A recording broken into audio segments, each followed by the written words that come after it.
Hey guys, what's up? Welcome to the channel. My name is Tony, this is the 15-Minute Gamer, and today I've been checking out Super Woden GP2, which came out at the back end of last year, but I've only just got round to checking it out. It's $10.99 and it's on Steam now. Super Woden 2 GP is a love letter to the world of motorsports, offering a unique experience. Arcade-style isometric racing meets unrivaled campaign depth and a huge variety of vehicles to buy, sell and unlock. Before we get into it, don't forget to like and subscribe as I edge ever closer to 10,000 subs. It would mean a lot. Right, let's move on to gameplay. So I would sum this game up as a mix of Gran Turismo and Micro Machines. Obviously when we talk about Micro Machines, it's just really the top-down isometric view.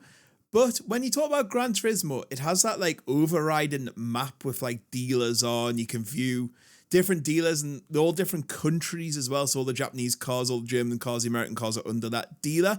There's a workshop to do your cars up so you can upgrade certain parts.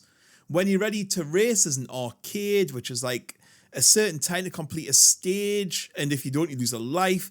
There's then weekend competitions to earn stars and money, single races, invitationals, which are like weekly challenges almost, rally and endurance events. To progress, you will earn stars as you win, and then you can earn money to buy new cars or upgrade your old one.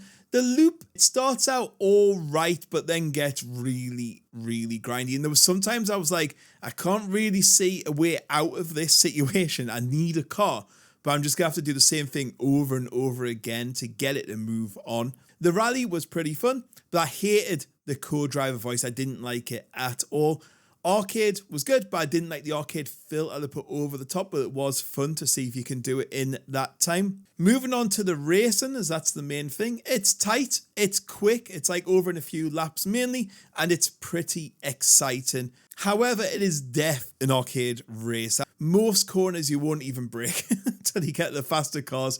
You just slide around them. Track design and locations take you all over the world. They're obviously all made up tracks. And like Gran Turismo, you start from the back and work your way through. There are day and nights, plus weather conditions to contend with, but I didn't notice a huge amount of difference in like grip or anything during the different weathers.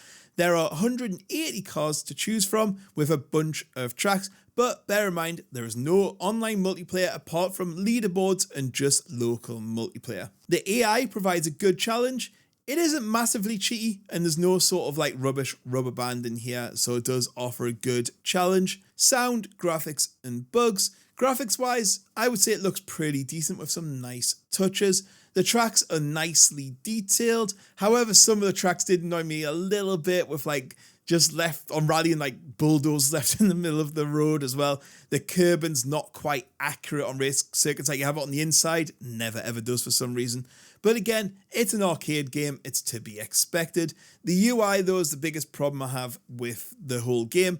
It's rubbish. It can be hard to navigate. And especially with little things like quality of life, like working out what car you need for a race is a pain. There's no like quick buy option.